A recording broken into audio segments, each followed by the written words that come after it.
Ano nangyayari sa'yo? Ayos ka lang ba? Ate Clara, namamanhid ang mga paa ko. Hindi ako makagalaw.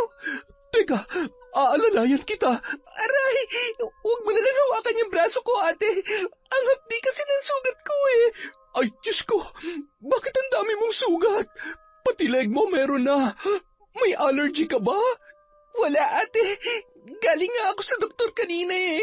Kaya lang, hindi rin naman naging malinaw kung bakit ako nagkaroon na napakaraming sugat. Pero, nakabili naman ako ng mga gamot. May ointment na rin akong ilalagay. Magpapatulong nga sana ako sa'yo, kung okay lang. Oo naman, halika. Aalalayan na kita hanggang kwarto. Ako na maglalagay ng gamot sa mga hindi mo kayang lagyan. Ay, bakit ba kasi bigla ka na lang nagkaganyan? Baka mamaya, binabarang ka na, ha? Barang? Oo, ganyan na ganyan yun nangyayari kapag binabarang. Simula pa nga lang yan eh. May mas malala pa mangyayari sa'yo kung sakali. Ay, teka, sino naman naman babarang sa'yo? Alam mo, ate, ordinaryong sugat lang naman to eh. Ay, Diyos ko! Rebecca, ang sugat mo! May maliliit na uod! Taon 2015. Agusan. 5 taon na mula nang maulila si Rebecca sa kanyang ina. Namatay yon dahil sa cancer. Nabalo na ang kanyang ama, ngunit imbis na samahan siya, ay sumama na agad yon sa bago niyang kinakasama. Sa loob ng maraming taon ay hindi niya naramdaman na mayroon pa siyang magulang. Dahil may kaya ang pamilya ng kanyang ina, halos lahat ng mga ari-arian nila ay pagmamay-ari noon. Mabuti na lamang walang karapatan ang tatay niya sa mga yon dahil sa pinirmahang kasunduan ng mag-asawa bago sila ikasal. Kay Rebecca na iwan ang may kalakihan nilang bahay at ang hardware na siya na ang namamahala. Hindi naman niya kailangang pumunta roon araw-araw, ngunit dahil gusto niyang mabantayan ang negosyo, ay madalas pa rin siyang pumupunta roon para magkahera. Wala ni isang kamag-anak si Rebecca na malapit lamang sa kanya. Lahat ng kanilang mga kamag-anak sa side ng kanyang ina ay nasa Bukidnon, at sa kanyang ama naman ay nasa Cotabato. Napadpad lamang sila sa Agusan dahil doon parehong nagtatrabaho ang kanyang mga magulang na magkakilala ang dalawa. Ngunit kahit walang kaanak ay may isang tao namang parating dumadamay sa kanya at hindi hinahayaan na maramdaman niyang mag-isa lamang siya sa buhay. Yun ay si Rigel, ang anak ng isa sa mga kaibigan ng kanyang yumaong ina. Oy, ang aga-aga, tulala ka na naman dyan ah. Palugi na ba ang negosyo mo? Bilhin ko na lang kasi ang hardware mo. Sira ulo, porket tulala, lugi na. Tsaka anong sinasabi mong bibilhin mo tong hardware ko, ha? Asa ka dyan? Wow, suplada ka na ngayon ah. Dati na kaya? Teka, siya nga pala. Kaya ako nandito kasi ayain sana kitang manood ng sine mamaya eh. Wow! Ano naman ang sumanib sa'yo at bigla kang nagyayaya? Wala lang. Gusto ko lang magpalibre sa'yo. Yun lang, ang kapal. Sobrang kapal. Dami agad sinabi ha. Binibiro lang kita. Pero ililibre pa rin naman kita kahit masama ang loob ko. Wag na. Ako yung lalaki sa ating dalawa kaya ako dapat naman libre sa'yo. Kailan pa binase sa kasarian ng kakayahang manlibre? Ngayon lang. Basta huwag ka nang tumanggi. Ngayon lang naman to eh. Pero pwede ring masundan pa kung gugustuhin mo. Tumingin ka sa akin tapos titigan mong mukha ko. Yan, titigan mo mabuti. Oh, ano meron? May muta ka ba? Baliw, ito ba yung mukha na tumatanggi sa libre? Sabi ko na nga ba eh. Matagal ng kaibigan ni Rebecca si Rigel. Magkaklase sila noong college at pareho sila ng kinuhang kurso.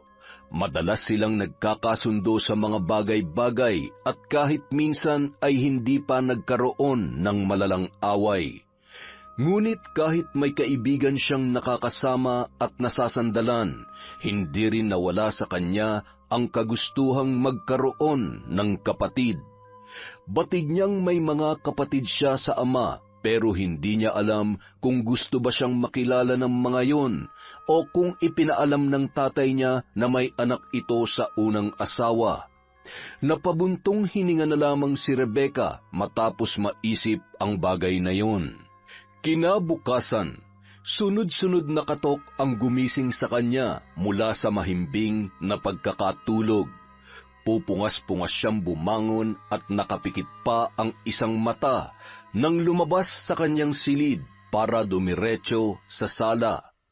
Nang buksan niya ang pinto, ganoon na lamang ang panlalaki ng kanyang mga mata nang tumambad sa kanya ang pinsan niyang si Clara. Ate Clara? Uy, anong ginagawa mo rito? Ngayon lang kita ulit nakita. Ngayon mo lang ulit talaga ako nakita kasi hindi ka naman bumibisita sa akin. Ikaw porket nakakaluwag-luwag ka na, nakakalimutan mo na kami. Hindi naman sa ganon, ate. Busy lang talaga ako. Pasok ka. Salamat. Ano nga palang sadya mo rito, ate? Nandito ko para sana kausapin ka. Tungkol saan? May inaplayan kasi akong trabaho. Medyo malapit dito.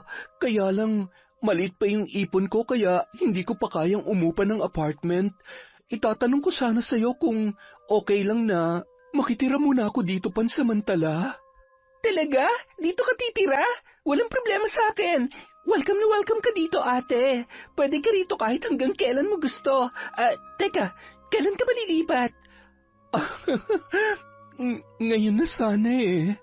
Ngayon na? Pero nasa na mga gamit mo? Yun na nga ang problema. Ha? Anong ibig mong sabihin? Nakatulog kasi ako sa bus eh. Pagising ko, wala na yung bag ko. Nandun lahat ng gamit ko, Rebecca. Kaya nga, dito ako dumiretso dahil alam ko na matutulungan mo ako eh. Nako ate, alam na ba to nila tita? Hindi pa. Ayoko sanang ipaalam sa kanila para hindi na sila mag-alala pa. Pasensya ka na kung ikaw pa talaga yung pinuntahan ko, ha? Sus, wala namang problema yun sa akin. Tsaka, kung wala kang mga gamit, pwede naman kitang pahiramin muna. Talaga? Naku, salamat, Rebecca. Ang bait-bait mo talagang pinsan. Mula ng araw na yon, sa bahay na ni Rebecca nakitira ang pinsan niyang si Clara. Mabait naman ang dalaga at marunong makisama, kaya magkasundo silang magpinsan. Masipag magluto si Clara at maasikaso rin sa kanya, kaya pakiramdam niya ay nagkaroon siya ng nakatatandang kapatid sa katauhan ni Clara. Kaya nga lang, mula na matanggap sa trabaho ay bihira na lamang silang magkita sa bahay. Madalas yung ginagabi ng uwi, kaya hindi niya na ito hinihintay. Hanggang isang araw, may nasabi sa kanya ang kaibigan niyang si Rigel. Nagtatrabaho ba kay Kap yung pinsan mo? Ha? Bakit mo naman natanong? Sagutin mo muna. Akong una nagtanong eh. Hindi. Ang alam ko, natanggap siya sa pawn shop eh. Sigurado ka ba dyan? Yun ang sabi niya sa akin. Bakit ba? Anong issue mo kay Ate Clara? Parang nakita ko siya kanina kasama ni Kap eh. Loko, paano naman sasama kay Kap yun? Hindi naman sila magkakilala. Baka kamukha lang yan nakita mo. Di ba nga lahat ng tao sa mundo merong kamuka? Ano yun? Doppelganger? Ewan ko, basta sigurado ako na hindi si Ate Clara yon. Hindi. Nakita ko na kasi nang malapitan yung pinsan mo kaya alam ko ang itsura niya. Hay, sige, para matahimik yung kaluluwa mo, tatanungin ko na lang siya mamaya kung kasama ba niya si Kapitan. Okay na? Oo na. Sorry naman, pero napapaisip lang kasi ako eh.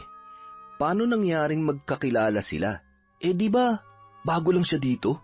Marites 2.0, hindi na siya bago kasi nakarating na siya rito nung nabubuhay pa si Mama. Pero sa pagkakaalam ko, wala naman siyang kakilalang taga rito talaga eh. Ay, ewan ko ha.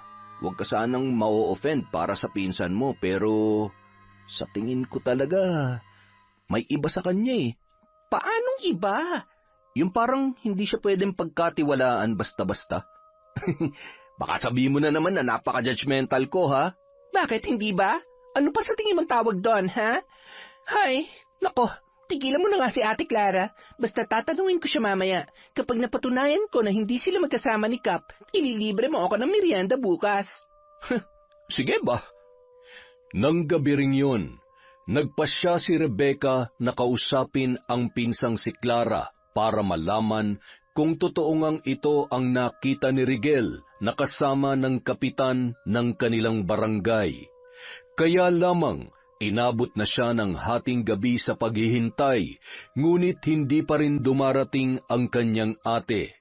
Hanggang sa muli na naman siyang inabot ng antok. Samantala, panay naman ang tili ni Clara nang wala pa ring tigil ang paghalik sa kanya ng kapitan ng barangay na si Ronnie. Magkasama na ang dalawa mula pa noong tanghali, matapos dalhin ng kapitan sa lumang bahay nito ang kanyang kerida. Mas bata ng 14 na taon ang dalaga sa karelasyon, ngunit hindi naman yon naging problema sa kanila dahil mahal nila ang isa't isa. Nakilala ni Clara si Ronnie sa isang social media app. Nagkausap sila doon hanggang sa umabot na sila sa desisyon na tuluyan ng magkita. Ngunit bago pa man yun ay nagpapalitan na ng malalambing na mensahe ang dalawa at minsan nagpapadala rin siya ng mga masiselang larawan para sa kapitan. Umabot ng ilang buwan ang kanilang relasyon bago sila nagkita sa unang pagkakataon.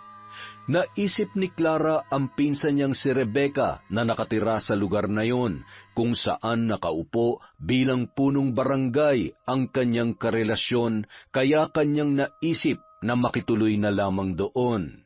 Humarap si Clara kay Ronnie at marahang hinaplos ang dibdib nito habang pareho silang nakahiga sa kama. Han, hindi ka pa ba uuwi sa inyo? Baka hinahanap ka na ng asawa mo. Siguradong magwawala yun sa galit kapag nalaman niyang magkasama tayo. Huwag mo siyang intindihin. Masyado siyang abala sa mga tinatahi niyang mga damit, kaya mag-enjoy na lamang tayo dito.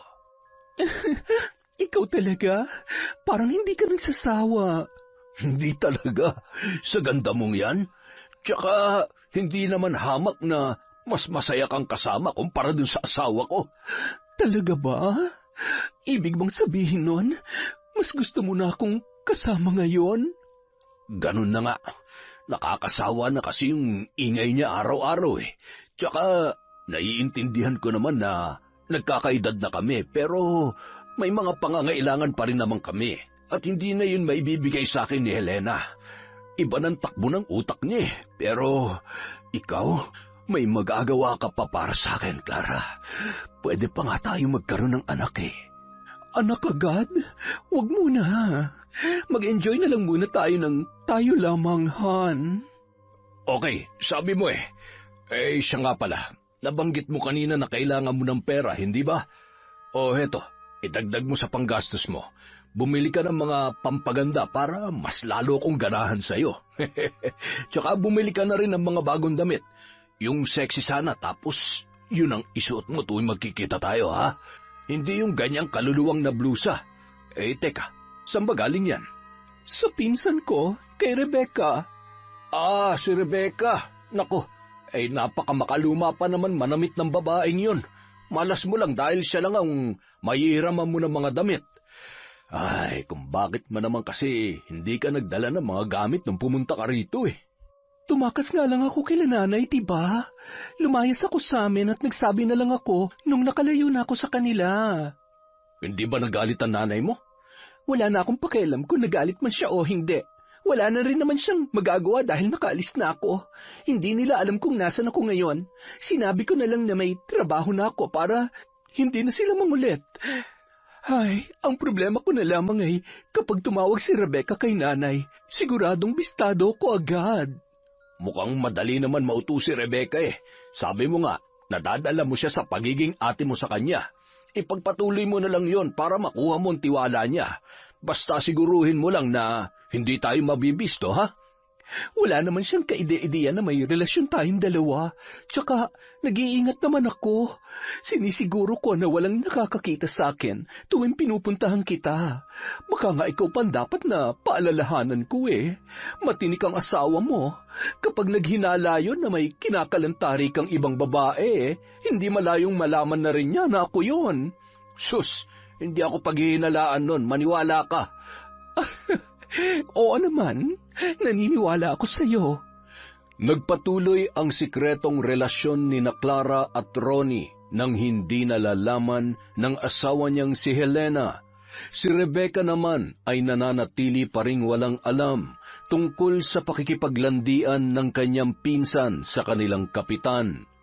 Nang sa wakas ay magkaroon sila ng pagkakataong makapag-usap, ay hindi na niya pinalampas pa ang pagkakataon na yon para malinawan sa sinabi sa kanya ni Rigel. Ate Clara, magkakilala ba kayo ni Kapitan? Si Cap Ronnie? Ha?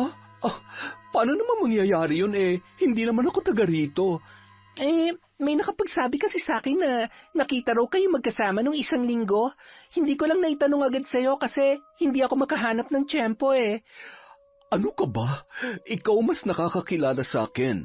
Kaya bakit ka naniniwala sa kwento ng iba? Pasensya ka na ate. Natanong ko lang naman. Tsaka alam ko naman na imposible talagang mangyari na magkakilala kayo. Ay, siya nga pala. Di ba sa pawn shop ka nagtatrabaho ate? Oo. Bakit mo na itanong? Wala lang, naisip ko lang na tumingin ng alas doon minsan para mabisita rin kita. Naku, wag na. Hindi mo naman ako kailangang bisitahin. Pero ate... Rebecca, bawal yon. Maaabala kami sa trabaho. Alam mo naman siguro na bawal ang distraction, di ba? Pasensya ka na ate, na-excite lang kasi ako. Alam mo naman, first time kong may makasamang kamag-anak dito at hindi ka lang nandito para magbakasyon, kundi dito ka na talaga titira. Naku, ano ka ba? Pansamantala lang ako rito. Kapag kaya ko nang magrenta, aalis na rin ako. Nakakahiya rin kasi. Bakit ka naman mahihiya ate? Ayos lang naman sa akin na nandito ka. Ang totoo niyan, pabor pa nga sa akin na nandito ka eh. Nakakalungkot din kasing mag-isa. Sus, ang drama naman nito. Pero seryoso, hindi naman pwedeng dito na lamang ako palagi. Darating ang araw na aalis din talaga ako rito. Kaya mas maganda kung wag ka na masyadong masanay. Ikaw rin, baka masaktan ka lang sa huli. Nagtaka si Rebecca sa sinabing yon ni Clara. Akala niya ay masaya sa pananatili roon ang kanyang pinsan. Sa mga sumunod na araw, napansin niya ang kakaibang ikinikilos ng dalaga. Napapansin niya na late na itong umaalis sa bahay na hindi naman karaniwan para sa isang tao na may trabaho. Samantala, naging kapansin-pansin na rin sa asawa ni Ronnie ang madalas na pag-alis nito kahit alam niyang tapos na ang trabaho sa barangay hall.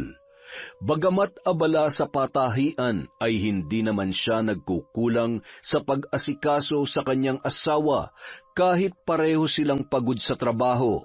Kaya kabisado pa rin niya ang bawat kilos nito. Ang inaalala niya lamang ay ang naririnig niyang tsismis na mayroon daw babae si Ronnie. Binaliwala niya yon nung una dahil marami naman talaga itong nakakasalamuhang babae dahil sa panunungkulan bilang kapitan. Ngunit minsan, hindi na rin niya maiwasang maapektuhan, lalo na't hindi lamang isa ang nagsasabi sa kanya tungkol doon. Saan ka na naman pupunta? Hindi ka na nga kumain ng hapunan, aalis ka pa ng ganitong oras. Nag-aya lang kasi si Kagawad. May handaan sa kanila. Nakakahiya naman kung hindi ako pupunta. Anong oras ka uuwi? Hindi ko alam. Basta, wag mo na lang i-double lock yung pinto. May dala naman akong susi. Sino naman ang kasama mo roon? Kung makapagtanong ka naman parang binatilyo pa tong kausap mo Kakailanganin ko pa ba na makakasama ron kung kaya ko naman mag-isa? Makalis na nga. Baka kung saan pa mapunta tong usapan natin. Naninigurado lamang ako dahil may mga naririnig ako tungkol sa'yo. Pambihira naman, oo. Ano na naman ba to, Elena? Hindi na ako magpapaligoy-ligoy pa, Ronnie. Meron ka bang kabit? Kabit? Saan naman nanggaling ang ideyang yan? Sagutin mo lang kung meron o wala. Mahirap ba yun? Wala akong kabit. Sino ba nagsabi sa iyo niyan? Paniwalang-paniwala ka naman. Normal sa trabaho ko na may makasama mga babae. Yan din ang iniisip ko noon, pero marami na nagsasabi sa akin, Ronnie. Pinagdududahan mo ba ako? Oo, paano ako hindi magdududa? Gabi-gabi ka na lang nawawala tapos inuumaga ka pa. Sino matinong asawa ang uuwi ng ganoong oras? Alam mo, ikaw, tigil-tigilan mo na nga yung kabibintang na may babae ako. Dahil kung meron man, matagal na kitang iniwan. Baka naman umiiwas ka lang sa kahihiyan, kaya hindi mo ako mahiwalayan. Sinabi kong tumigil ka na. At ngayon, nagagawa mo na rin akong pagbuhatan ng kamay. Tandaan mo to, Ronnie. Malalaman ko rin kung may iba ka ng babae at sisiguraduhin ko na pagsisisihan mo ang ginawa mo. Dahil sa tahimik at mabuting may bahay ang pagkakakilala ni Ronnie sa asawa, binaliwala na lamang niya ang banta nito. Sa isip-isip niya noon ay kahit anong katarantaduhan pa man ang kanyang gawin, wala pa ring magagawa ang kanyang asawa at hanggang pagbabanta lamang ang kaya nitong gawin. Ngunit aminado ang kapitan na totoo ang sinasabi ng ginang na umiiwas lamang siya sa kahihiyan, kaya hindi niya maamin-amin ang tungkol sa iba't ibang babaeng nakakasama niya. Dahil isang pagkakamali lamang, malaking kasiraan na sa kanya bilang isang public servant. Wala namang kaalam-alam si Helena sa lihim ng kanyang asawa na matagal na nitong tinatago sa kanya. Lingid sa kanyang kaalaman na bukod kay Clara ay may iba pang babaeng ginagawang parausan ang kapitan. Kumusta? Nandito na ba ang mga babaeng makakasiping ko ngayong gabi? 3 lang ang nakuha namin, Kap. Sigurado ka bang hindi magrereklamo ang mga yan? Baka naman pagkatapos kong galawin ay bigla na lang akong kasuhan. Naku, malabo po mangyari yun. Matindi ang pangangailangan niyang mga yan. Tsaka ang swerte niyo po, mga sariwang-sariwa pa. Bah, oo nga. Sarap pisilin eh. Hindi na ako makapaghintay na makasiping kayong lahat. Pero teka, ano nga palang hinihingi nilang kapalit? Yung isa, pang tuition daw po, Kap. Yung 2 naman, pangkain. Sige, bibigyan ko sila mamaya. Pero, Kap, may problema. Oh, ano naman yun? Yung isang babae na naikaman nyo kagabi, tumanggi magpabayad. Sumobra daw kayo eh. Gusto magreklamo. Ano? Wisit naman oh. Nasaan siya? Hindi mo dapat pinaalis yun. Kap, alam ko naman po na yan ang sasabihin niyo sa akin, kaya hindi ko hinayaang umalis. Oh, nasaan na nga? Nasa hideout ng mga adik na pinuprotektahan niyo, Kap. Pinagpipiesta na siya ron ngayon. Hindi ko nga alam kung mabubuhay pa siya pagkatapos siyang pilahan ng mga adik ron eh. Hayaan mo na siya ron. Ang mahalaga, may makakasama ako ngayon. Pagkatapos ko, ikaw naman para hindi ka lugi. Talaga, Kap? Ayos! O siya, magbantay ka na lang muna dito sa labas. Mag-enjoy na muna ako sa loob, ha? Marami nang pinagsamantalahan si Ronnie na tinatakot niya lamang para hindi magsumbong. Ngunit kadalasan, ginagamit na lamang niya ang kanyang pera para patahimikin ang mga yon.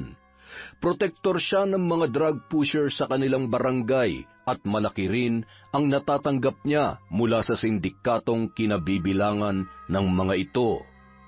Kinabukasan, nakarating na lamang sa kapitan ang balitang patay na raw ang babaeng dinala ng tauhan niya sa pugad ng mga adik.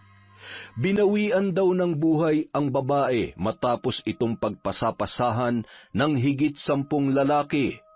Imbis na maawa at makonsensya sa nangyari, ipinagkibit-balikat niya na lamang yun at sinasabing lahat naman ng tao ay darating sa puntong yun. Sa kabilang banda, Nagpatuloy ang paghihinala ni Helena sa asawang si Ronnie, kaya gumawa na rin yon ng paraan para malaman kung nagsasabi nga ba yon ng totoo. Isang gabi, hinintay ng ginang na makaalis ang asawa at binalak na sundan para malaman kung saan ito pumupunta. Ganun na lamang ang pagkagulat sa muka ng ginang nang mapagtanto kung saan pumupunta si Ronnie. Naikuyom niya ang kanyang kamao nang huminto ang kotse ng asawa sa tapat ng bahay ng yumao niyang kaibigan. Sa pagkakaalam niya, ang anak na lamang nitong babae ang naiwan doon at siya na ang nagmamay-ari ng bahay. Nagtagis ang kanyang mga bagang sa galit at hindi na hinintay na lumabas ang babae mula roon. Malinaw na sa kanya na si Rebecca ang kabit ng asawa niya at siyang dahilan kung bakit palagi itong nawawala tuwing gabi. Sa galit ng ginang, humantong siya sa isang desisyon. Sa pagkakataong yon, hindi niya na inisip na anak ng kaibigan niya si Rebecca. Kung ang babaeng yon ang kabit ng kanyang asawa, hindi siya papayag na hindi ito makakaranas ng matinding pagdurusa. Nakakainis! Naligo naman ako Bakit hanggang ngayon kinakati pa rin ako? Nagpalit ka ba ng sabong ginagamit? Hindi naman, kaya nga nagtataka ako kung bakit ngayon lang ako kinati ng ganito Nagkasugat-sugat na nga ako sa may alak-alakan Ang hapdi kaya, lalo na kapag nalalagyan ng pawis. Patingin nga. Ayan kagabi lang naman nagsimula yung pangangati ko tapos ngayon, ganyan yung nangyari. Nagkasugat na ako. Parang hindi pang karaniwang sugat to Ito pa lang bang nagkakasugat? Sa tingin ko, meron na rin sa likod ko Napadiin kasi ang pagkamot ko kanina. Pakitingin mo nga. Sigurado ka ba? Sus, ngayon pa ba tayo magkakaroon ng mali siya? Angatin mo na lang yung damit ko sa bandang likod. Tingnan mo lang kung may sugat. Oo, eto na gagawin na. Galit ka agad Rebecca, bakit ganitong likod mo? Ang daming maliliit na sugat. Ha? Pero isa lang naman ang kinamot ko kanina Hindi ang dami talaga. Mukhang kailangan mo na magpatingin sa doktor. Baka mamaya kung ano na to. Nagpasya si Rebecca na magpatingin na sa doktor dahil sa dami ng sugat niya sa likod at sa ibang parte ng kanyang katawan. Ngunit matapos manggaling sa ospital, hindi pa rin siya nagkaroon ng kasagutan kung bakit siya nagkaroon ng mga sugat sa katawan. Malinaw na hindi raw yon mula sa kahit anong allergy. Isa pa, hindi naman maselan ang balat ng dalaga para magkasugat ng ganoon. Hapon na nang makalabas ng ospital si Rebecca. Naglalakad siya patungo sa parking area nang bigla na lamang sumulpot ang isang matandang lalaki na may nakasaklob na itim na tela sa ulo kaya hindi niya makita ang muka. Ngunit nang huminto sa harapan niya ang lalaki, sa kanya lamang ito unti-unting nakilala. Mang Ambo, kayo po pala. Nagulat naman po ako sa inyo. Akala ko po kung sino na yung humarang sa akin. Si Mang Ambo ay kaibigan ng yumao niyang ina. Kasama niya ito sa lamay hanggang sa libing ng nanay niya at isa rin sa mga nag-alay ng panalangin. Kwento ng kanyang ina, nakilala raw nito ang matanda noong araw na nahimatay ito sa gilid ng kalsada. Dinala ng kanyang nanay sa ospital si Mang Ambo. Biyudo na raw ang matanda at nag-iisa na lamang sa buhay, kaya nagpasya na yung tumira sa may paanan ng bundok. Dahil mabait ito, ay naging magaan agad ang loob ng kanyang nanay. Hanggang sa naging magkaibigan na ang dalawa, pakiramdam daw noon ng kanyang nanay ay nagkaroon ito ng isa pang ama sa katauhan ng matanda. Ngunit ang kanyang ipinagtataka, nananatiling tahimik si Mang Ambo matapos niya itong batiin. Nakatitig lamang yun sa kanya na tila hindi niya nagugustuhan ang kanyang nakikita. Ayos lang po ba kayo? Merong anino. Po? Ano pong anino? May nakikita kong anino na nakasunod sa iyo, Iha. At hindi maganda ang hatid niyan sa buhay mo. Nakakakita po kayo ng mga... Mukhang marami pang hindi nasasabi sa iyo ang nanay mo. Gusto ko sanang magkwento, ngunit hindi ito ang tamang pagkakataon. Iha, kailangan mo ng tulong. Tulong? Hindi ko po kayo maintindihan, Mang Ambo. Yung mga sugat mo sa katawan, dulot yan ng isang sumpa. Hindi mo mahahanap ang lunas kung hindi mo malalaman kung sino ang taong may matinding galit sa iyo. Teka, paano niyo po nasabing dahil ito sa sumpa? Baka nagkakamali lang po kayo. Ang totoo po niyan, may mga binigay na pong gamot sa akin para sa mga sugat ko. Mga ilang araw lang po, mawawala na rin po ito. Hindi kita pipiliting maniwala, Iha. Ngunit kapag dumating ang oras na lumabas na ang mga insekto mula sa mga sugat mo, alam mo kung saan ako pupuntahan. Handa akong tulungan ka sakaling kailangan mo ang tulong ko. Sige po. Salamat po, Mang Ambo. Pauwi na po ba kayo? Kung gusto nyo, ihatid ko na po kayo. Ay, hindi na, Iha. May kailangan pa akong puntahan. Pero salamat sa alok mo, ha? Napakabait mo rin, katulad ng iyong ina. Kinagabihan, mas lumala ang nararamdaman ni Rebecca nang magpasya na siyang matulog. Tinapos niya muna ang paghuhugas sa mga ginamit sa kusina bago nagtungo sa kanyang silid. Ngunit nang hahakbang na sana siya, ay bigla na lamang siyang napahawak sa mesang malapit sa kanya matapos mawalan ng balanse. Biglang nanghina ang mga tuhod niya at hindi agad nakagalaw sa kanyang pwesto.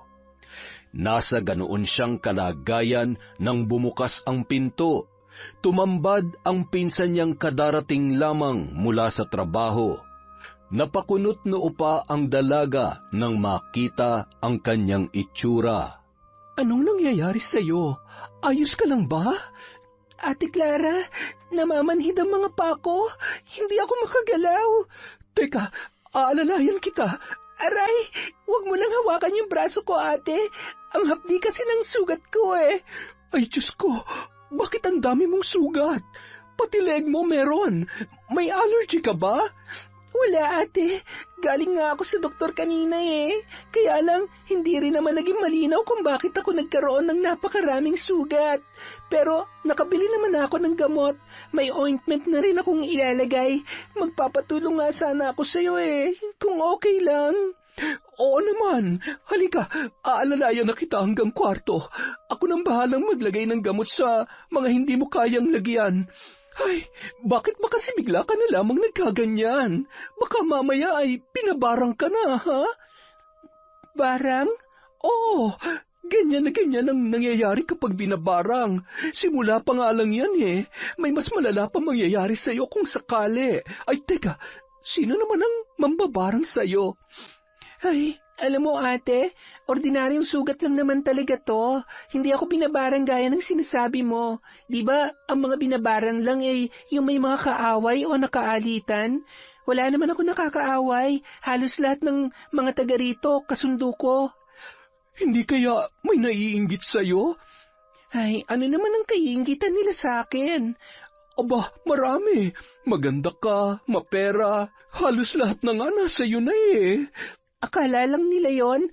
Ang lungkot-lungkot kaya ng buhay ko rito. May pera ka nga, mag-isa ka naman. Alam ko na, para hindi lang ikaw ang masaya. I-donate mo sa akin ang pera mo. Ewan ko sa iyo, ate. Sige na, tulungan mo na lang ako. Aray. Ano yun? Parang may pumutok na sugat ko, ate. Ang sakit. Ay, Diyos ko, Rebecca, yung sugat mo, may maliliit na uod. Matapos magsilabasan ang maliliit na kulay itim na uod mula sa mga sugat ni Rebecca, ay sunod-sunod naman siyang napaduwal. Halos kapusin na siya ng hininga dahil doon. Bukod pa ang pananakit ng kanyang katawan at ang hapdi ng kanyang mga sugat na hindi nagpatulog sa kanya. Kinabukasan, dahil hindi pwedeng lumiban sa trabaho si Clara, ay tinawagan na lamang ni Rebecca ang kaibigan na si Rigel para magpatulong doon. Nang araw na yon, nagdesisyon na siyang puntahan si Mang Ambo. Bagamat noong una ay hindi siya naniwala na may bumabarang sa kanya, naging malinaw sa kanya ang lahat nang magsilabasan ang mga uod mula sa kanyang mga sugat. Gayon din sa mga isinusuka niya. Nangingitim na rin ang ilalim ng kanyang mga mata na halos lumubog na at mas naging mabilis ang kanyang pangangayayat. Tao po! Tao po! Mang Ambo, ako po ito, si Rebecca. Oh, Rebecca, pasok ka, iha. Inaasahan ko na ang pagdating mo ngayon. Sino yung kasama mo? Si Rigel po, kaibigan ko. Magaan ang enerhiyang dala mo, iho. Mukhang makakabuti ka para sa kaibigan mo. Halika, pumasok at samahan mo si Rebecca. Kailangan ka niya. Mang Ambo, ano po ba nangyayari sa akin? Bakit po ganon? Mas lalong lumalala ang sakit ko. Yung mga sugat ko, may mga lumalabas ng uod. Natatakot na po ako. At hindi ko po maintindihan kung bakit ko ito nararanasan. Sabi po ni Ate Clara, baka binabarang daw po ako. Maupo ka muna, iha. Inihanda ni Mang Ambo ang mga kagamitan at saka sinindihan ang mga baliktad na kandilang nakapalibot sa isang simbolo na nakaukit sa malapad na kahoy. Kasunod noon ang pag-usal ng matanda ng mga salita na hindi nila maunawaan. Ilang sandali pa, pinalapit nito si Rebecca. Kinuha niya ang kamay ng dalaga at ipinatong sa simbolong nakaukit sa kahoy, habang patuloy ang pag-usal ng mga salitang tila parte ng isang orasyon. Mang Ambo, para saan po ba ito? Kailangan kong malaman kung sino ang nagpapabarang sa'yo, dahil sa kanya dapat ibalik ang sumpa. Wala kang ginawang masama sa kanya, ngunit kailangan niya ito mapagtanto sa paraang mararanasan niya rin ang anumang pahirap at pasakit na ipinararanas niya sa iyo. Sino po ba siya, Mang Ambo? Malalaman mo rin sa takdang panahon, iha. Ngunit sa ngayon, inumin mo muna ang herbal na ito para mawala ang epekto ng pambabarang sa iyo. Babalik sa dati ang katawan mo at mawawala ang sakit na pinadapo ng sino man may galit sa iyo, Rebecca. Pero paano ko po malalaman kung sino po ang may galit sa akin? Hindi po ba pwedeng humingi na lang ako ng tawad sa kanya? Wala kang kasalanan sa kanya, kaya wala kang dapat ihingi ng tawad. Sa sinabing yun ni Mang Ambo ay mas lalong naguluhan si Rebecca. Kahit anong pag-aalala ang gawin niya, ay wala siyang maisip na taong maaaring magtanim ng galit sa kanya dahil naging mabuti naman siya sa mga taong kanyang nakakasalamuha. Samantala, sinadya namang hintayin ni Helena ang asawang si Ronnie para kumprontahin tungkol sa kabit na kanyang itinatago. Nakakuyom ang kanyang kamao habang nakaupo sa mahabang upuan. Panay ang tingin niya sa orasan. Kung pwede lamang, pabibilisin niya na yon nang makapag-usap na sila ng kanyang asawa. Ilang sandali pa, narinig na niya ang paghinto ng pamilyar na sasakyan sa labas. Agad na tumayo ang ginang at hinintay na bumukas ang pintuan. Mabuti naman at umuwi ka pa. Ano na naman ba to, Helena? Huwag ka magmaang-maangan. Nasaan yung kabit mo? Nanggaling ka ba sa kanya? Ha? Ano bang kabit yung pinagsasasabi mo? Hindi ka pa rin ba tapos dyan? Totoo naman Bakit hindi mo pa aminin na inuuwian mo na ang kabit mo? Nakita kita. Sinundan kita, Ronnie. Kaya alam ko. Saan mo ako sinundan? Sa bahay ng dati kong kaibigan. Nakita kita. Doon ka pumunta kaya sigurado na akong doon nakatira ang kabit mo. Sinabi ko naman na sa'yo na wala akong kabit. Kapag hindi mo siya hiniwalayan, sisiguruhin kong matatapos na ang paghari-harian mo rito. Talaga bang ipagpapalit mo ang lahat ng meron ka ngayon para sa babaeng yon? Mag-isip ka, Ronnie. Huwag ka mag-alala. Kaya pa kitang patawarin, basta tigilan mo na ang pakikipagkita sa kanya. Hindi mo na siya kailangang hiwalayan dahil ginawan ko na ng paraan. Anong ginawa mo? Ipinabarang ko siya. At sigurado akong pinagdurusahan niya na ngayon ang kanyang kalandian. Matapos marinig ang mga sinabi ni Helena, ay agad na umalis ng bahay si Ronnie para puntahan si Clara, sa pag-aakalang ang babaeng yun nga ang ipinabarang ng kanyang asawa. Halos paliparin na ng kapitan ang kanyang sasakyan. Mapuntahan lamang ang dalaga. Ilang beses na muntik siyang maaksidente sa daan, ngunit nagagawa naman niya yung lusutan.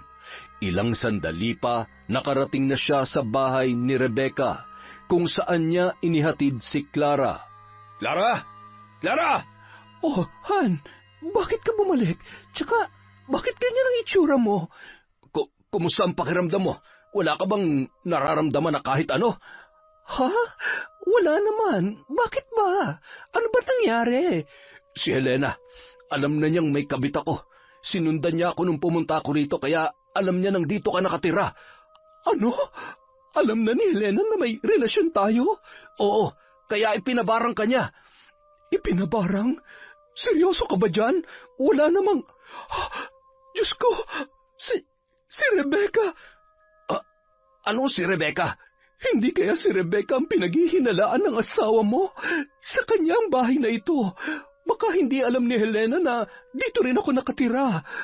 Kaya pala nagkaganoon ang pinsan ko. Nagkasugat-sugat ang katawan niya at kagabi lang, suka siya ng suka. Nalintikan na. Ano nang gagawin natin ngayon? Mapapahamak ang pinsan mo hanggat hindi alam ng asawa ko na ikaw naman talaga ang kabit ko. Totoo nga palang may relasyon nga kayong dalawa. Ang galing! Ang galing-galing niyo! Rebecca, nandyan ka na pala. Kanina ka pa ba dyan? Oo, at narinig ko ang sinabi ni Kapitan na kabit ka niya. Narinig ko rin na ipinabarang ako ni Tita Helena dahil akala niya ako ang kabit ng asawa niya. Talaga ba, Ate Clara? Kaya mong sumira ng pamilya ng iba? Yun ba ang dahilan kaya ka nandito? Rebecca, magpapaliwanag ako. Para ano? Para utuin ulit ako? Hindi na, ate. Hindi na ako maniniwala sa'yo, kaya makakaalis ka na. Umalis ka na rito dahil hindi ko kayang makasama ang isang babaeng maninira ng pamilya ng iba at ginagamit pa ako para sa kalukuhang yon. At sinisiguro ko rin sa inyo na malalaman ni Tita Helena ang totoo. Napakawalang hiya nyo. Napahamak ako ng dahil sa kalandian yung dalawa.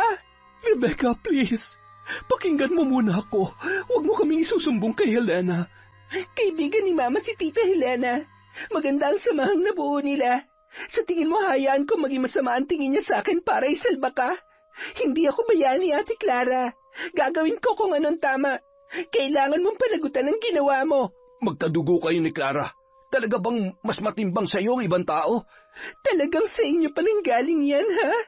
Ibang tao ba si Tita Helena para sa inyo? Kap, mali po yung ginagawa niyo ni Ate Clara. At kailangan niya yung harapin dahil may napahamak ng iba dahil sa relasyon yung dalawa. Huwag ka nang makialam sa amin. Huh? Man, kailangan natin gumawa ng paraan para hindi makapagsalita ang babaeng yan. Ano? Anong gagawin natin sa kanya? Hindi siya pwedeng makaalis sa bahay na ito. Pagkasabi noon ay agad na kumuha ng lubid si Clara habang hawak-hawak naman ni Ronnie ang nagpupumiglas na si Rebecca.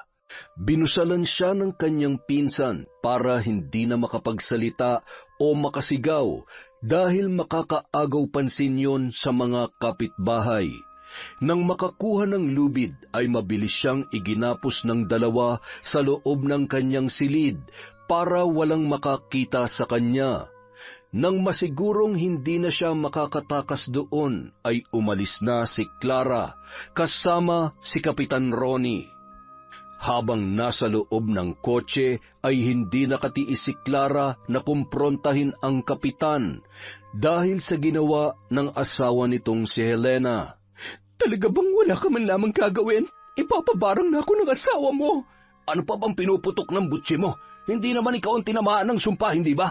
Yung pinsan mo nagdurusa ngayon, hindi ikaw. Dapat nga magpasalamat ka pa eh. Alam ko, pero nakakaawa si Rebecca. Naging mabuti siya sa akin, Ronnie. Tapos ganun pa ang igaganti ko sa kanya. Ikaw ang may utang na loob sa kanya, kaya hindi ko na problema yon.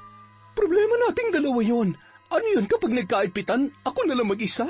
Pero kapag inaatake ka ng kamanyakan mo, dalawa tayo magsasit. Tigilan na natin to. Anong tigilan? Ikaw ang tumigil. Ang tagal na nating magkarelasyon, Ronnie. At nangako ka sa akin na iiwan mo ang asawa mo para makapagsama na tayo. Hindi mo ba naiintindihan? Alam naman natin dalawa na maling-mali na magkaroon tayo ng relasyon. Nung pa nga dapat natin to itinigil eh. Ayoko. Hindi ako makikipaghiwalay sa iyo, Ronnie. Wala ka na magagawa kung gusto ko na makipaghiwalay, Clara. Mas kailangan ko ang asawa ko ngayon. Masisira ang karera ko sa politika kung itutuloy pa natin to. Hindi ako papayag. Sinabi mo sa akin na mahal mo ko, kaya hindi ako papayag na maghiwalay tayo. Makiayon ka na lang, Clara. Para sa ating dalawa rin to. Kapag nagkabistuhan, pareho tayo malalagay sa kahihiyan. Kaya maghiwalay na tayo habang kaya pa tayong patawarin ng asawa ko. Eh di lumabas din ang totoo. Gusto mo pa magkaayos kayo. Kaya ba itatapon mo na lang ako ng ganun-ganun na lang? Maayos naman tayo maghihiwalay, Clara. Bibigyan kita ng pera para merong kang panimula. Dahil wala ka naman talagang trabaho. Pero hindi na natin pwedeng ipagpatuloy ito. Pumayag si Clara na makipaghiwalay kay Ronnie. Ngunit sa isang kondisyon, bibigyan siya nito ng 100,000 piso bilang panimula.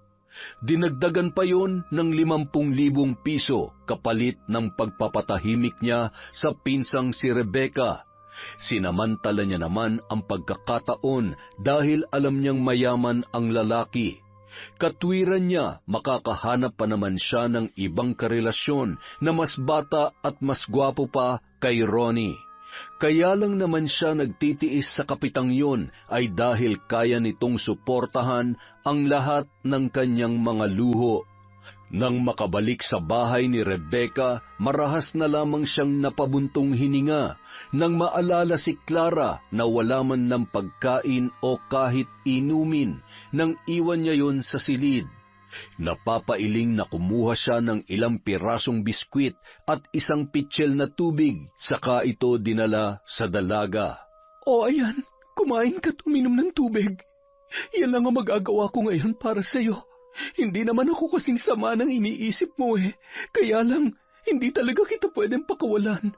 Masisira lahat ng pinaghirapan ko.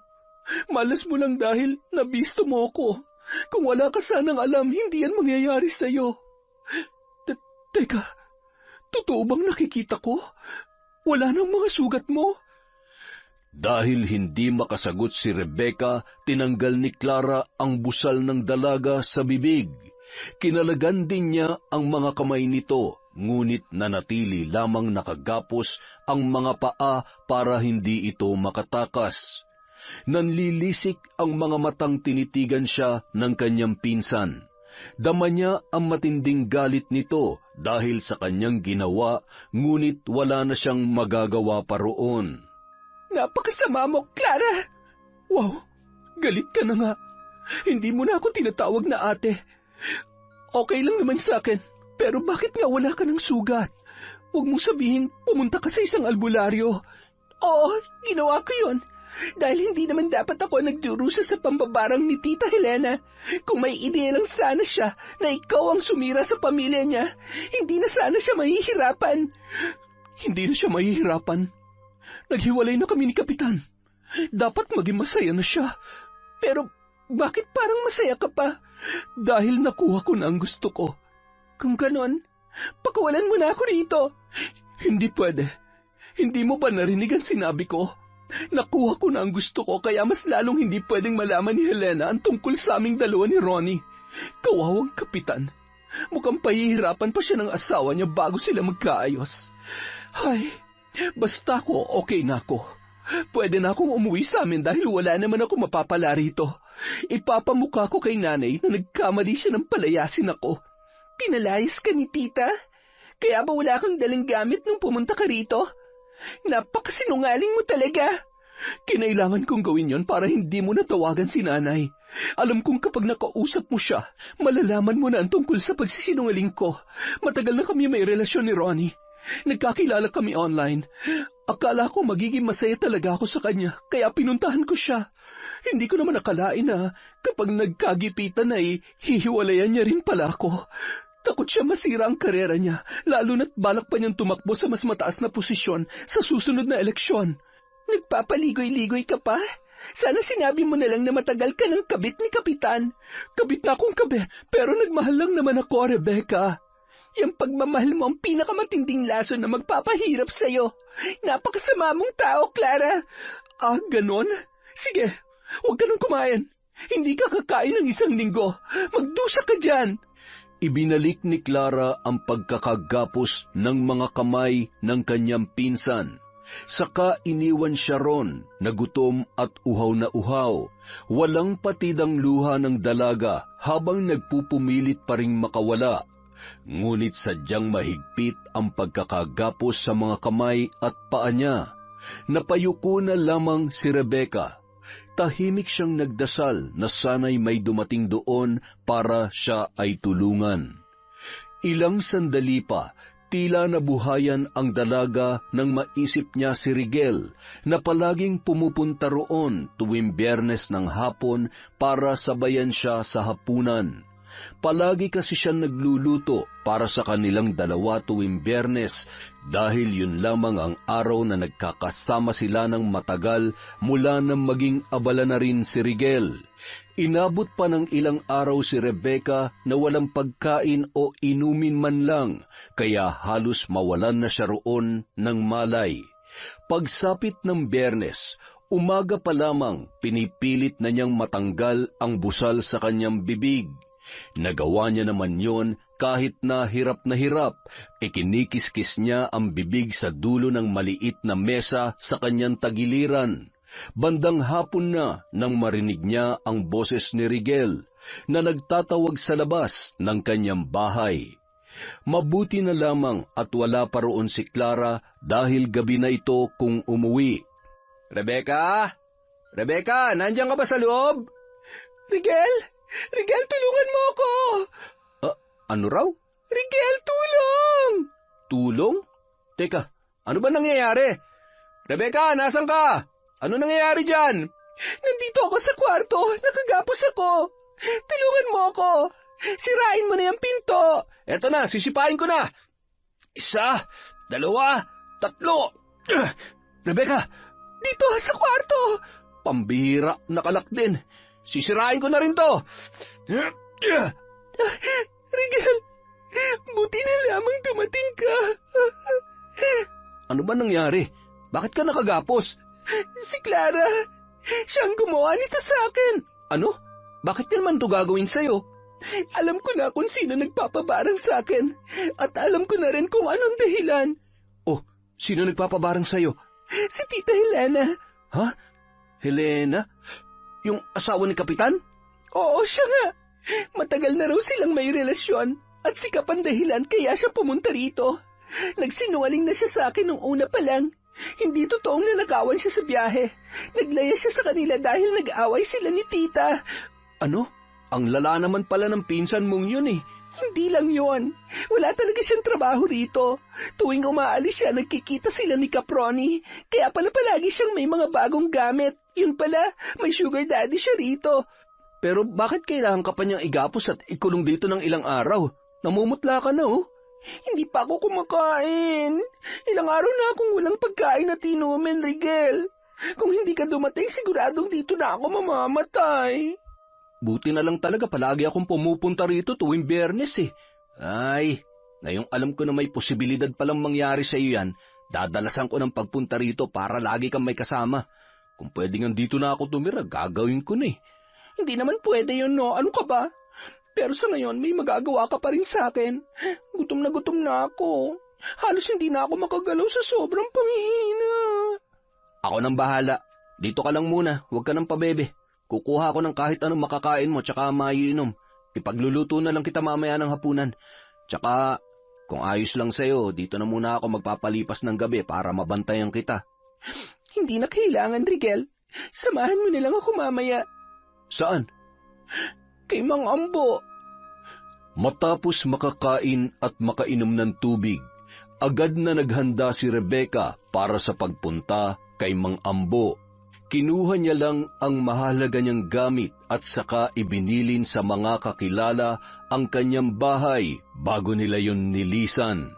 Ngunit bago sila tuluyang magtungo sa bahay ng matandang albularyo na isa ring mambabarang ay kumuha muna siya ng litrato ni Clara sa mga gamit nito.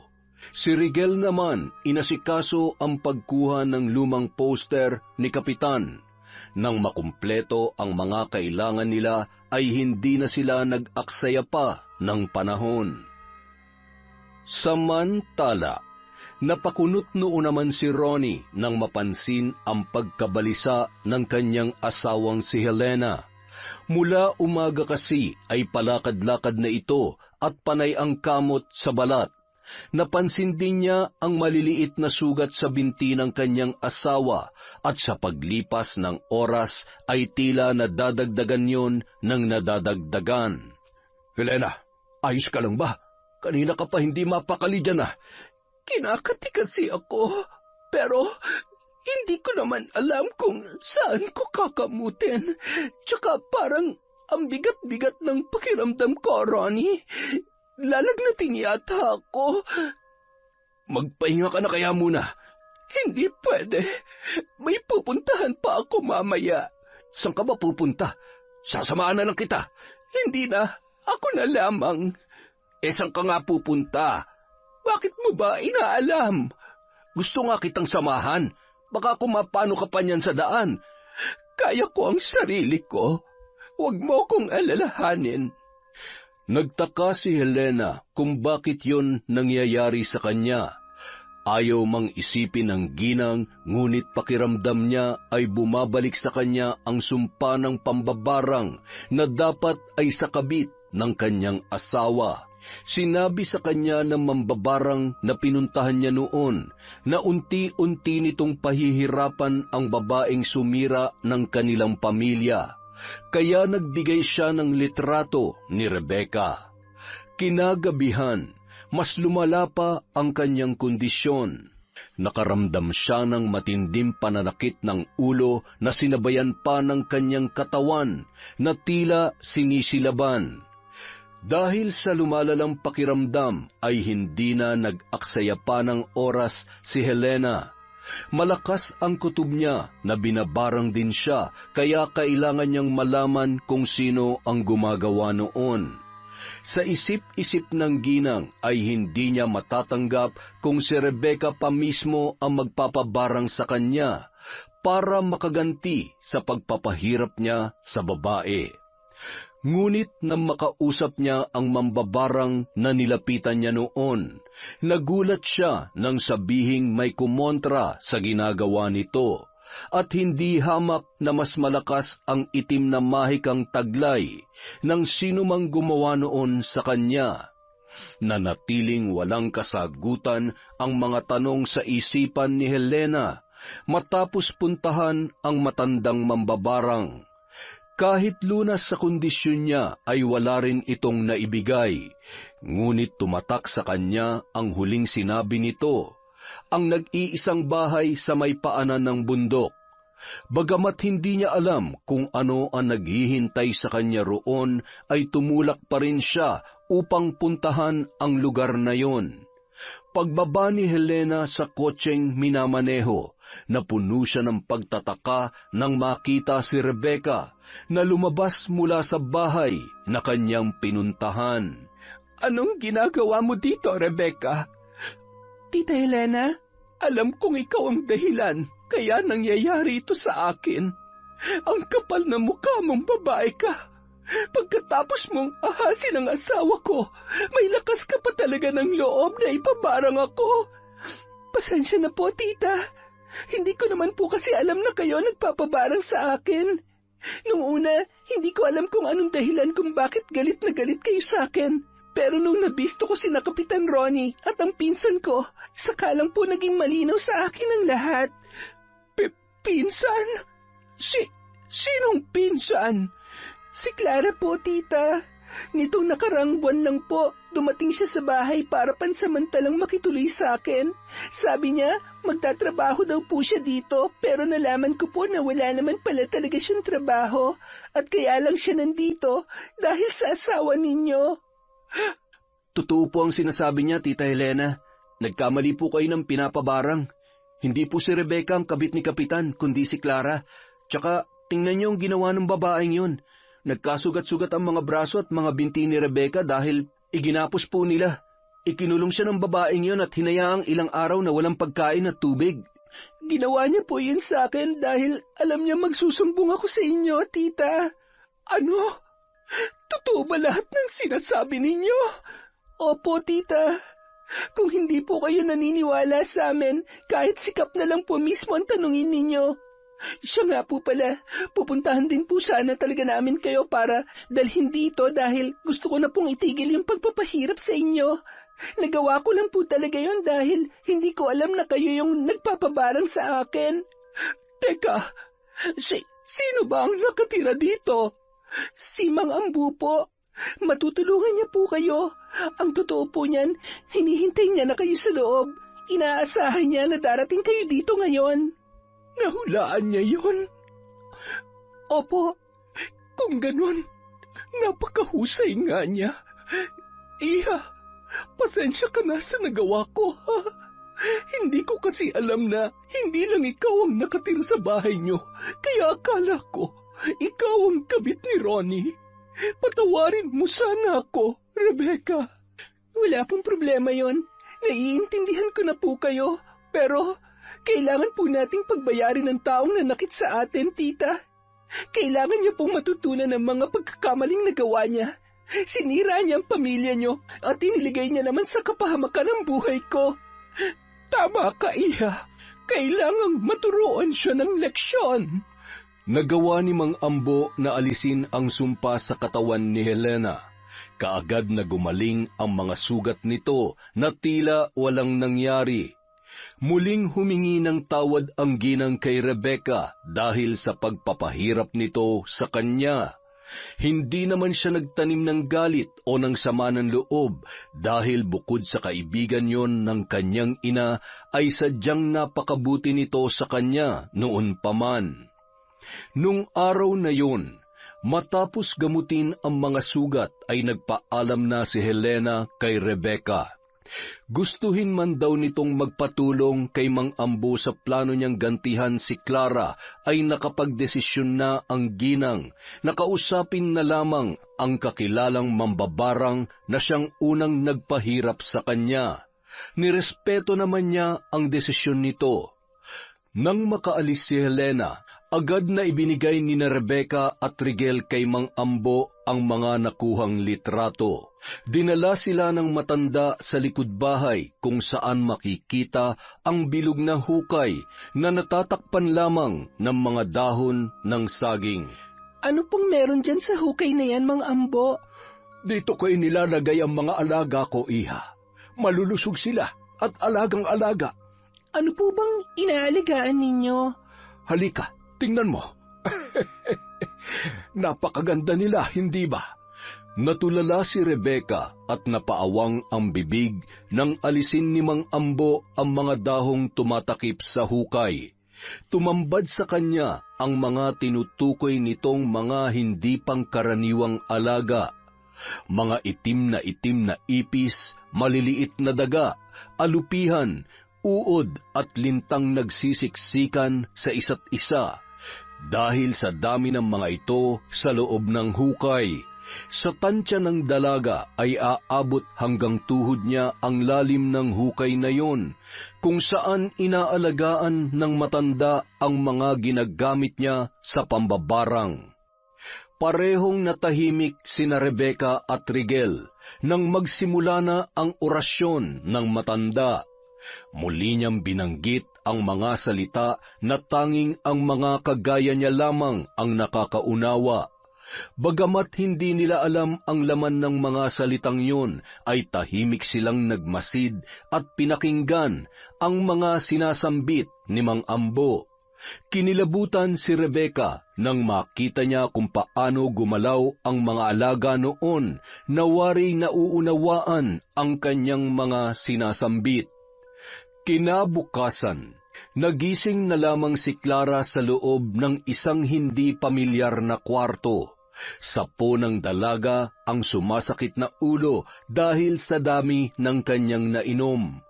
Mariin niyang ipinikit ang kanyang mga mata nang sumigid ang matinding kirot, hanggang sa napasubsob na lamang siya sa unan. Nang ilibot niya ang kanyang paningin sa paligid, sa kanya lamang napagtanto na nasa loob siya ng isang kwarto ng motel kung saan sila nagche-check-in ni Ronnie.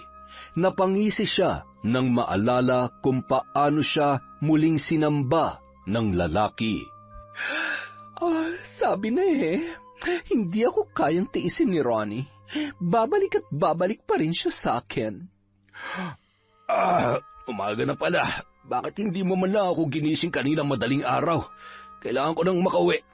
Bakit? Sa tingin mo ba? Hinihintay ka ng asawa mo? Oo, hinihintay talaga ako nun.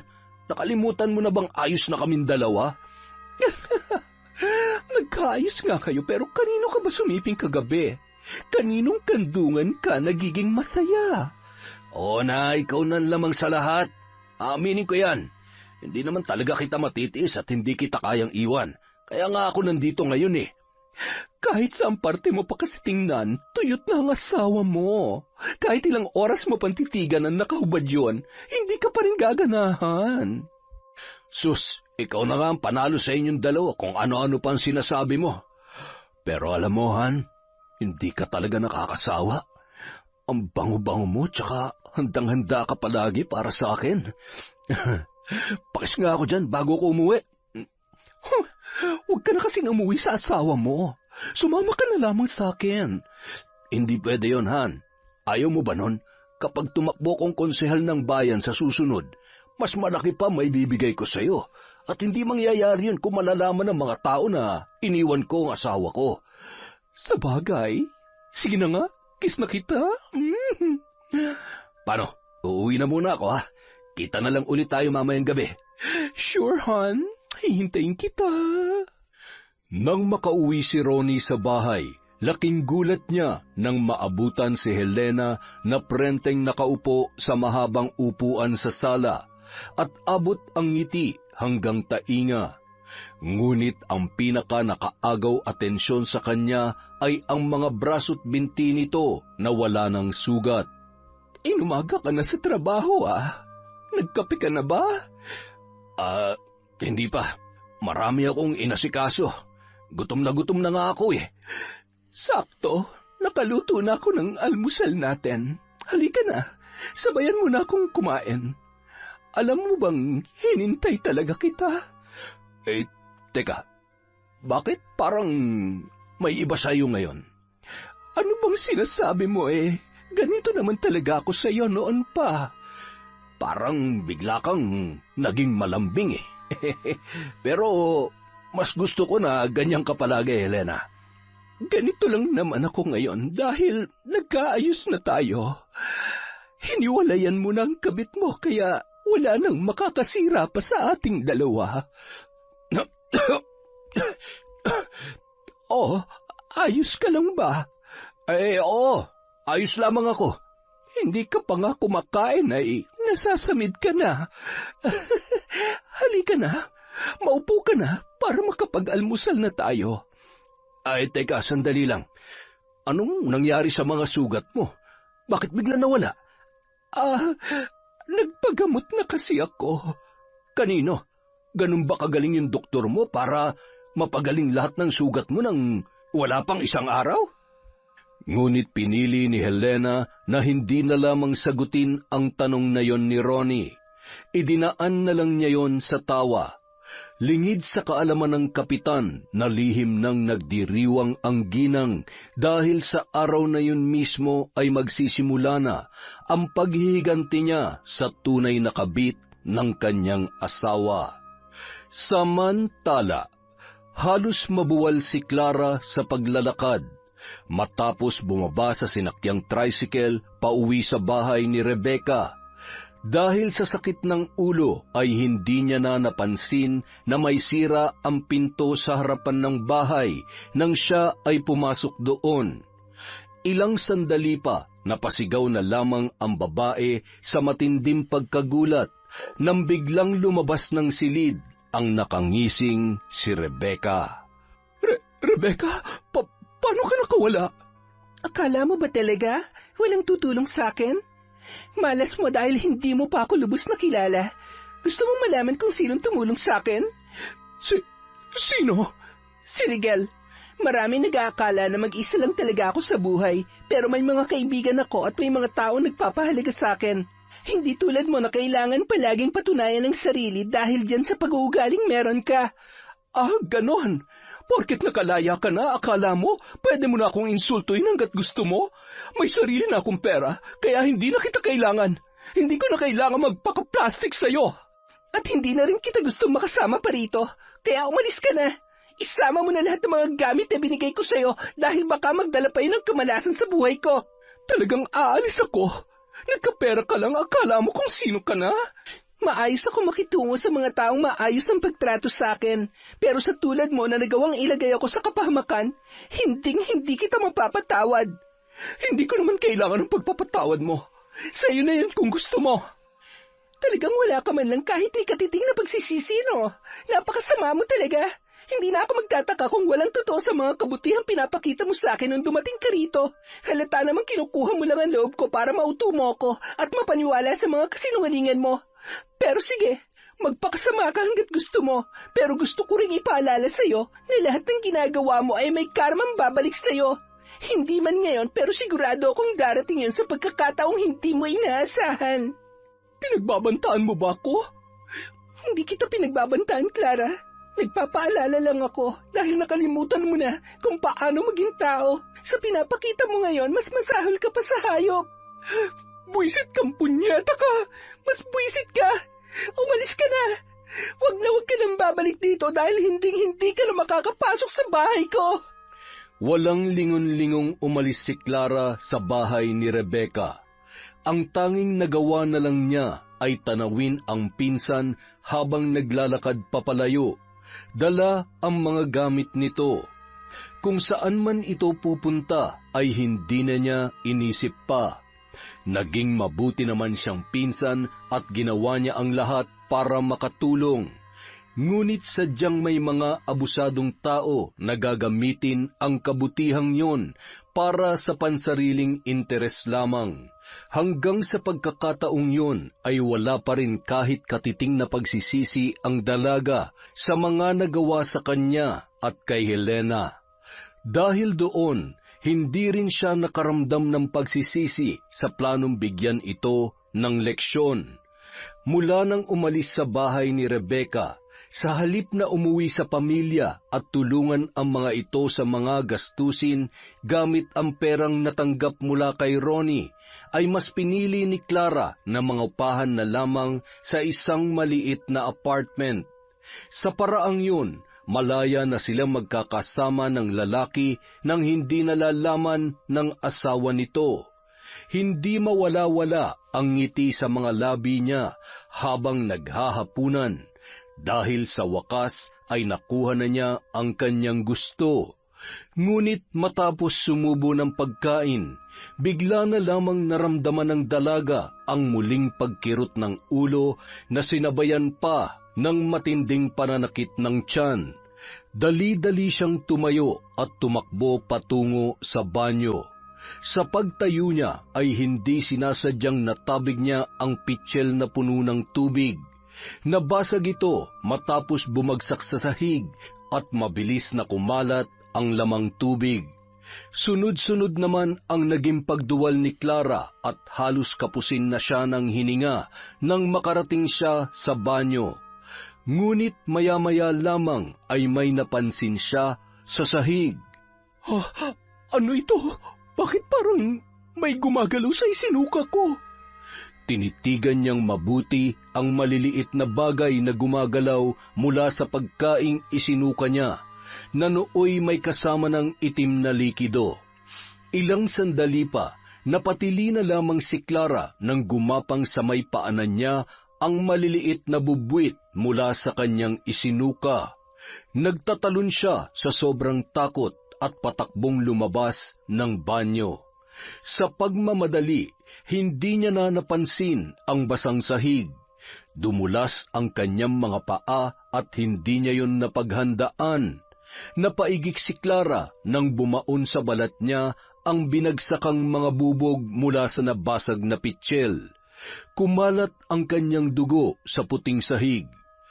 Pinilit niyang tumayo, ngunit bumabalik lamang siya sa dating pwesto. Dumudulas ang kanyang braso sa sahig, gayon din ang kanyang mga paa. Hindi pa man siya nakakabawi sa nangyari, ay bigla na lamang siyang nakarinig ng kaluskos mula sa kung saan. At nang dumako roon ang kanyang paningin, nanlamig ang buo niyang katawan, nang makita ang napakaraming daga na lumusot sa pinto ng apartment. At ang lahat ng yun ay gumagapang patungo sa kanya. Nang sulyapan niya ang namumulang sahig dahil sa mga sugat na natamo mula sa mga bubog, sunod-sunod ang naging pagsigaw niya nang lumitaw doon ang maliliit na lintang mabilis na gumagapang patungo sa kanya. Lumayo kayo sa akin! Huwag kayo lalapit! Wag! Halos panawan ng ulirat ang dalaga nang makita niya mismo kung paano isa-isang dumikit ang mga linta sa kanyang balat. Napatili na lamang siya nang sipsipin ng mga ito ang kanyang dugo, habang ang mga daga namang sumugod sa kanya ay pinagpipiestahan na ang kanyang mga paa. Akala niya ay yun na ang pinakamalala niyang mararanasan. Ngunit ilang sandali lamang, naramdaman niya ang pagpasok ng mga linta sa magkabila niyang tainga, gayon din sa kanyang bibig at mga butas ng ilong. Maging ang mga mata niya ay hindi rin pinalampas ng mga yon. Kinabukasan, takang-taka si Ronnie nang hindi man lamang sumasagot sa mga tawag niya si Clara kahit ilang beses niya na yung tinatawagan. Ang huling mensahe sa kanya ng babae ay tungkol sa paglipat nito sa bagong paupahan. Pagkatapos noon ay hindi na muli pa yung nasundan. Napabuntong hininga na lamang ang kapitan, ngunit para maiwasan ang hindi nila pagkakaunawaan, ay nagpasya na lamang siya na puntahan ang dalaga.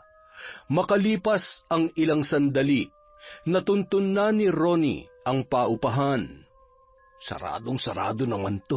Nandito kaya siya? Han! Nandiyan ka ba sa loob? Ay, walang sumasagot ah. Tama naman ako ng pinuntahan. Ito ang address na binigay niya. Ay, mukhang napasarap ang tulog ng babaeng yun ah. Ilang beses pang tinawag ni Ronnie si Clara, ngunit hindi pa rin sumasagot ang dalaga. Hanggang sa naisipan na niyang sumilip sa may bintana para makasiguro kung may tao nga sa loob. Ganoon na lamang ang pagkagimbal ng kapitan nang masilip nito ang loob ng paupahan sa salamin ng bintana. Nanlaki ang kanyang mga mata nang makita si Clara sa sahig, nakahandusay at mukhang wala ng buhay. Sa labis na pag-aalala, buong lakas niyang sinipa ang pinto para tulungan si Clara. Agad niya itong dinala sa pinakamalapit na ospital. Mabuti na lamang may pulso pa ang babae nang madala niya doon. Puno ng sugat ang buong katawan na tila kinagat ng mga hayop. May mga bakas din sa braso nito na tila kinapitan ng kung ano. Halos hindi na makilala ni Ronnie ang muka ng dalaga dahil nahupak na yun, Pati ang kanyang mga mata ay halos nakaluwa na. Hindi rin maipaliwanag ng mga doktor kung ano ang pinagdaanan ng babae. Dahil mukhang hindi tao ang gumawa noon, kaya naman hinintay na lamang nila yon na magkamalay. Sa kasamaang palad, nakaligtas man si Clara ay tila nasiraan na yon ng bait. Palagi na itong nakatulala sa kisame at minsan bigla na lamang nagsasalitang mag-isa. Tuwing kakausapin naman niya ito ay tila isang batang paslit ang kanyang kaharap. Sino ka? Maglalaro tayong dalawa? Han, ako to. Hindi mo ba ako naaalala? Han? Ano yun? Han, yun ang tawagan natin dalawa, hindi ba? Hindi. Hindi kita kilala. Alis ka dito. Alis. Napailing na lamang si Ronnie sa inaaktong yun ni Clara. Matapos gamutin ang mga sugat nito, ay inilipat na ang dalaga sa isang pasilidad na para sa kanyang mga kagaya. Samantala, hindi naman maitago ang mga ngiti sa labi ni Helena matapos mabalitaan ang nangyari kay Clara. Sa wakas ay nakaganti na rin siya sa babaeng sumira sa relasyon nilang mag-asawa. Kaagad niyang pinuntahan si Rebecca para ibalita ang tungkol doon. Naabutan niya ang dalaga na abala sa pagdidilig ng mga alaga nitong halaman sa maliit na hardin sa harap ng kanyang bahay. Rebecca! Tita Helena, kayo po pala. Kumusta po kayo? Okay naman. Ikaw, wala na bang gumugulo sa iyo rito? Wala na po. Wala na po kasi si Clara dito eh. May ibabalita nga pala ako tungkol sa kanya. Alam ko na ipinabarang mo rin siya, pero alam ko rin na gusto mo lang siyang bigyan ng leksyon. Ako kasi, medyo napasobra ang pinagawa ko sa kanya at muntik niya nang ikamatay. Hindi ko naman po kayo masisisi, tita. Kung ako po nasa kalagayan nyo, baka ganun din po ang nagawa ko dala ng galit. Nalaman ko kasi na kahit nakipag-ayos na sa akin ang asawa ko, nagkikita pa rin silang dalawa. Kung ganon, bakit hindi nyo rin po binigyan ng leksyon ng asawa nyo? Pasensya na po kayo sa sasabihin ko, pero hindi rin naman po masisira ang pamilya nyo kung hindi siya pumatol, di ba? Alam ko, iha, pero alam kong may pag-asa pang magbago ang aking asawa. At nakita ko yun ngayon sa kanya matapos niyang malaman na nangyari kay Clara. Takot siyang balikan ng karma. Mabuti naman po kung ganon. Si Clara po, nasaan na po siya ngayon? Nandun na siya sa mental hospital. Dinala na siya doon matapos mapatunayan na wala na siya sa katinoan. Pero magaling na ang mga sugat niya. Nakakaawa rin po siya, pero maling-mali po talaga ang mga ginawa niya sa atin. Nakakalungkot lang na sa ganoong paraan niya pa pinagbayaran ng lahat. Nagsisisi ka ba, iha? Nalulungkot lang po ako para sa kanya, pero wala po akong pinagsisisihan sa mga nangyari. Dinalaw ni Rebecca sa mental hospital si Clara para kumustahin ang lagay noon. Maayos naman ang pamamalakad doon kaya hindi na siya masyadong nag-alala. Pagkatapos ng lahat na nangyari, pinsan pa rin naman ang turing niya kay Clara at napatawad niya na rin yun sa mga nagawa noong kasalanan. Para sa kanya, napagbayaran na yon ng kanyang pinsan. Sa takot naman ng kaibigan niyang si Rigel na may masamang mangyari sa kanya, tinupad nito ang sinabing palagi na siyang pupuntahan sa bahay. Ang mga magulang pa mismo ng binata ang nagsabi na mas maganda kung sasamahan niya palagi ang kanyang kaibigan, lalo na at dumarami na rin ang kaso ng mga akyat bahay sa kanilang lugar. Katagalan, naging mas matibay pa ang kanilang pagkakaibigan at kahit wala ng mga magulang, hindi naman naramdaman ni Rebecca ang pag-iisa niya dahil ang pamilya ni Rigel ay pamilya na rin ang turing sa kanya. Si Helena naman, Naging payapa na rin ang isipan dahil sa naging pagbabago ni Kapitan Ronnie. Hindi na ito ng bababae at pinatunayan na sa asawa na hindi na ito gagawa ng kahit anong kalokohan na makakasira sa kanilang pagsasama. Ngunit makalipas lamang ang ilang linggo ay bigla na lamang nakitaan ni Helena ng mga senyales ng isang taong binabarang ang kanyang asawa. Lahat ng naranasan niya ay pinagdaanan din ng lalaki. At dahil wala siyang kaalam-alam kung sino ang maaaring gumawa noon, hindi niya na ito nailigtas pa. Hanggang sa huling hantungan, hindi pa rin nilulubayan ng mga uod at linta ang katawan ng kapitan. Nang ipasok ang kabaong nito sa nicho, gumuhit ang ngiti sa mga labi ng isang naulila sa kanyang anak. Pinagsamantalahan at namatay sa kamay ng mga adik ang anak niyang dalaga. At nangyari lahat ng iyon dahil sa demonyong kapitan na tinitingala ng mga taga roon. Tumalikod ang ginang na magaan ang kalooban. Dahil sa wakas ay naipaghiganti na rin niya ang kanyang inosenteng anak. Yun! Ang ganda na naman ng kwento natin. Maraming salamat po sa pagtsatsaga sa kwentong Enteng. Okay, meron po tayong shout-out. Simulan po natin kay Violeta Austria. Hi kay Noemi Garcia Pabunan. Hello po kay Cherry Mukbang ASMR, kay I Love Traveled, kay Cat Burglar Cutie, kay Heli Borja, sa Kakalda at Rayoso family from Corazon. Hi po kay Lynette Reparado, kay Ahmed Panigel, kay Irma Umali from Italy. Hi po kay Bru. Hello kay Kenneth YT Channel, kay Saniebla family of Gumaca, Quezon from Bella. Hello po kay Flor de Liza Dasig, kay Yamshero from Cavite, kay Kiarsa, kay Vanessa Music. Hello po sa JBY Girls ng Paranaque from Leia Ocubia, kay Jenny V. Kadapan. Hello po sa Castillo at Reyes family from Cesa. Shout out kay Mark Anthony Delgado from San Jose Antique, kay Baby Zane Vlog, kay Maria Lu Soriano from Baguio, from kay Jo Gil or Jo Gil Sohor from New Zealand. Hi kay Giza Nicole from Cubao, kay Edgardo Fontanilla. Hello po kay Princess Alexis, Angela Karen, at kay Robert Grefaldia from Maria Grace Grefaldia. Hi kay Jerlyn Batal, kay Arceline Briones.